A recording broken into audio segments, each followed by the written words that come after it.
నమస్కారం భక్తులారా, మీరు చూస్తున్నారు అనుశ్రీ లైఫ్ అండ్ భక్తి ఛానల్.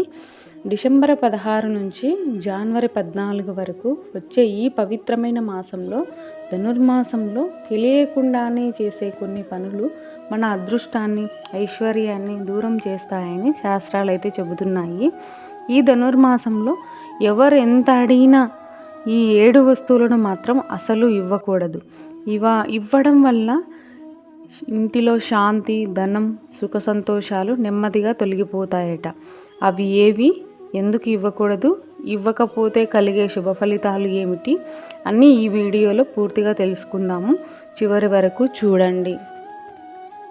భక్తులారా, ధనుర్మాసం అనేది దేవతలకు అత్యంత ప్రీతికరమైన కాలం. ఈ సమయంలో చేసే దానము, పూజ, నియమాలు 1000 రెట్లు ఫలితాలను ఇస్తాయి. కానీ శాస్త్ర విరుద్ధంగా చేసే దానము మనకే నష్టాన్ని కలిగిస్తుంది. ఈ ధనుర్మాసంలో ఇవ్వకూడని 7 వస్తువులు. 1.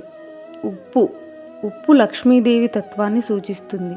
ధనుర్మాసంలో ఉప్పు దానం చేయడం వలన మన ఇంట్లో ధన నష్టము, అప్పులు పెరగడానికి కారణమవుతుందట. నూనె ఇవ్వడం వల్ల కూడా ఆరోగ్య సమస్యలు, కుటుంబ సలహాలు పెరుగుతాయట.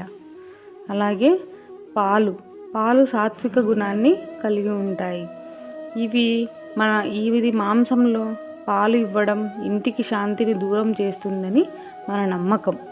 పెరుగు చంద్రతత్వానికి సంబంధించినది. ధనుర్మాసంలో పెరుగు ఇవ్వడం వల్ల మనకు అస్థిరత తెలుస్తుందట. ఇనుము వస్తువులు. ఇనుము శనిగ్రహాన్ని ప్రభావాన్ని పెంచుతుంది. దానం చేస్తే శని దోషం పెరుగుతుందట.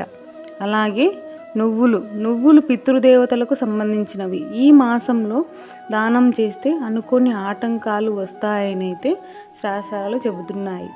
అలాగే పాత బట్టలు లేదా చింపబడిన వస్తువులు.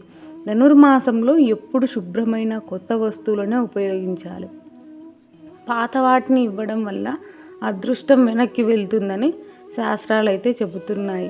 అలాగే మనము ఈ ధనుర్మాసంలో మనం దానం చేయాల్సిన వస్తువులు: అన్నము, గోధుమలు, బియ్యము, పండ్లు, కూరగాయలు.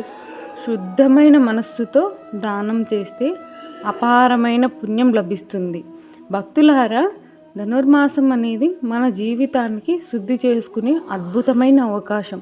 తెలుసుకొని చేస్తే భక్తి మన ఇంటికి సుఖశాంతులు, ఐశ్వర్యాన్ని తీసుకువస్తుంది.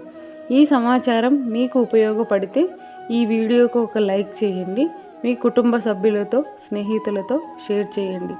ఇలాంటి భక్తి శాస్త్ర సంబంధిత విషయాల కోసం అనుశ్రీ లైఫ్ అండ్ భక్తి ఛానల్ను తప్పక సబ్స్క్రైబ్ చేయండి.